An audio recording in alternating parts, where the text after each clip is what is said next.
నేను 'ఓ చిన్న ఆలోచన' ఛానల్‌లో 'చిన్ననాటి మధురాలు' అనే సిరీస్ స్టార్ట్ చేద్దాం అనుకుంటున్నాను.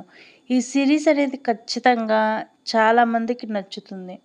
ఈ 'చిన్ననాటి మధురాలు' సిరీస్‌లో ఏముంటుందంటే, చిన్నప్పుడు నా జ్ఞాపకాలు, నా మెమరీస్, అసలు మన చిన్నప్పుడు ఎలా ఉండేది, అప్పుడు ఎలా గడిపేవాళ్ళం, కరెంటు పోయిన రాత్రులు, మనం చూసిన మూవీస్, ఇలా నా మెమరీస్ అన్నీ షేర్ చేసుకుందాం అనుకుంటాను.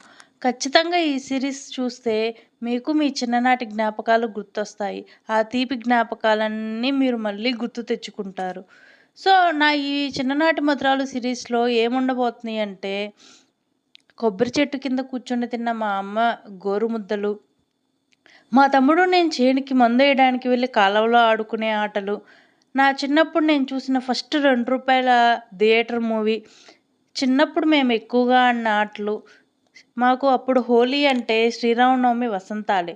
వర్షం పడకపోతే బాలచ్చుమ్మ రాయి కింద ఆ రాయి మునిగే వరకు పోసిన నీళ్ళు, వేసవి సెలవుల్లో చుట్టాలింటికి వెళ్ళిన జ్ఞాపకాలు, మా ఎండాకాలంలో వచ్చే పోలేరమ్మ తిరణాల, పాత పుస్తకాలు వేసుకున్న జిలేబీలు, సేమియా ఐస్‌లు. చిన్నప్పుడు మాకు ఫేర్‌వెల్ పార్టీ అంటే హంగులు, ఆర్భాటాలు లేని రస్నా వాటరే. నాకు చాలా